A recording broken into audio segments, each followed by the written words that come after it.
Gentlemen, so the Auditor General recent annual report came out, and she had to tell us the truth of what is going on in it, and we appreciate her so much for doing so.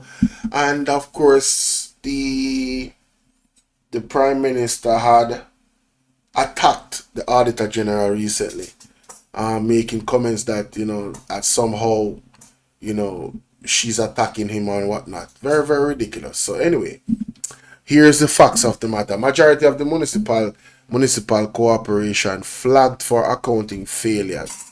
Majority.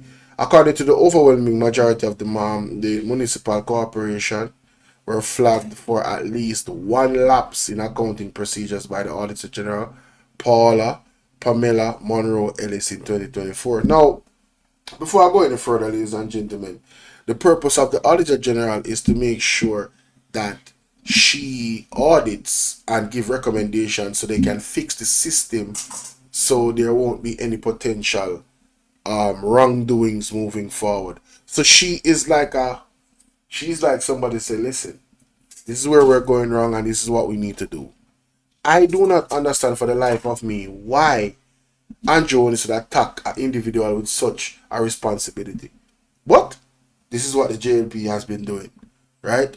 So it says here, according to the Auditor General report table in the House of Parliament last week, the accounting concerns leave corporations with billions of dollars in potential exposure. Siobhan Campbell tells us more. Listen. In the Auditor General's annual report, 10 of the 13 municipal corporations were flagged for accounting concerns. These are Portmore, St. Elizabeth, St. James, St. Mary, Portland, St. Thomas, Westmoreland, Trelawney, Clarendon, and Hanover. One of the chief concerns raised was a lack of sufficient appropriate audit evidence, which limited the Auditor General's scope. For example, at the Clarendon Municipal Corporation, Mrs. Monroe Ellis says she was unable to express an opinion on the financial statements due to the pervasive absence of sufficient and appropriate audit evidence to support the transactions, account balances, and disclosures in the financial statements. The management of the corporation indicated that this was due to the age of the financial statements. It says there were significant challenges in providing some source documents within the time frame in which the audit needed to be executed. Mrs. Monroe Ellis says she was therefore unable to perform key audit procedures to determine whether the transactions, account balances, and disclosures were fairly presented in the financial statements. The financial exposure, according to Mrs. Monroe Ellis, was nearly $4 billion over 4 years between 2011 and 2015. This is comprised of cash and cash equivalents of $386 million, revenues of just over $1 billion, and expenditures of $2.42 billion. It was a similar story at the St. Mary Municipal Corporation, where the audit scope was limited due to the absence of sufficient appropriate supporting documents and records. Its exposure was also in excess of $4 billion. St. James had the highest level of financial exposure for a combined total of more than $10 billion over the period 2014 to 2018. This was comprised of $4.79 billion in revenue, $4.99 billion in expenditure, and $272 million in cash and cash equivalents. In response, the Ministry of Local Government says it continues its efforts to support the corporations in implementing a new accounting system. However, the timeline to acquire the system has again been adjusted due to the challenges of responding to the passage of Hurricane Beryl in 2024 and other unforeseen weather events. Siobhan Campbell for Nationwide News. So people, want to hear that, right? Let us examine all of the financial situations here you can see on the screen, right? Financial exposure according to Miss Monroe was nearly $4 billion over 4 years between 2011 and 2015, right? This comprised of cash and cash equivalents, $386 million revenues of just over $1 billion and expenditure of $2.4 billion. It was a similar story in St. Mary, right, where the audit scope was limited due to its absence of sufficient appropriate supporting documents and records.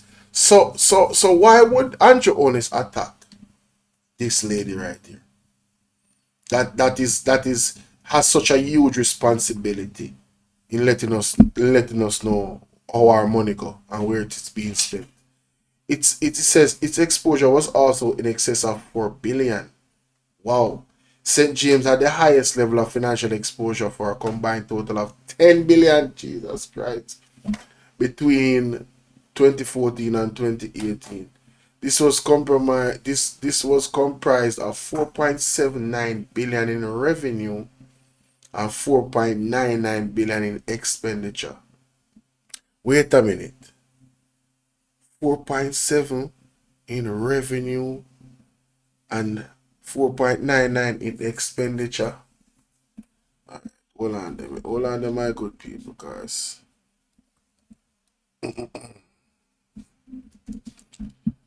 Let us look at the meaning of revenue. The basic revenue definition is the total amount of money brought in by companies' operations measured over a set amount of time. So that's what they made. A business revenue is gross income before subtracting expenses. Alright, so the revenue is the money that they make. Alright, so that is the revenue.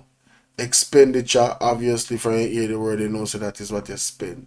So how much expenditure they say, also? 4.79 in our revenue and 4.99 in expenditure, and 279 million in cash and cash equivalent. Very interesting.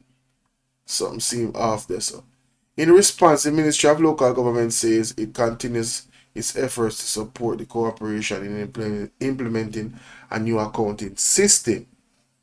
However, the timeline to acquire this system has again been adjusted due to the challenges of responding to the passage of Hurricane Beryl.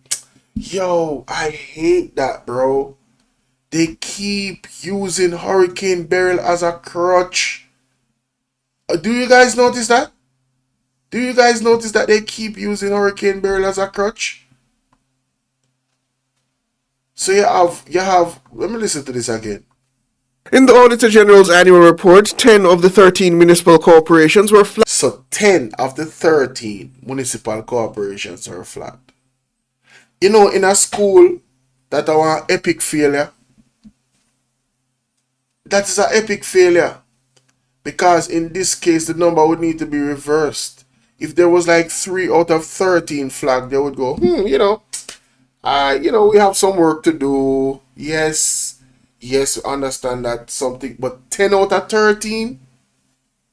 So you're telling me 10 out of 13 municipalities, we don't know for sure if money was robbed.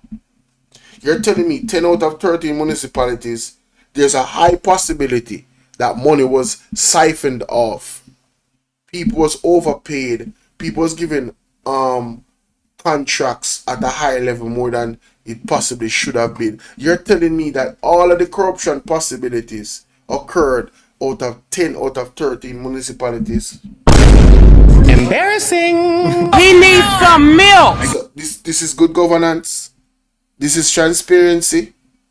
Is that what this is? People, me not even belabor a point. Trust me. Only make me know what to think in the comment section about that, because Jones and his government really take the Jamaican people in for one big bubble. You understand? I have the audacity to come and attack the Auditor General. Make it make sense. Make it make sense, man. Don't make no sense, man.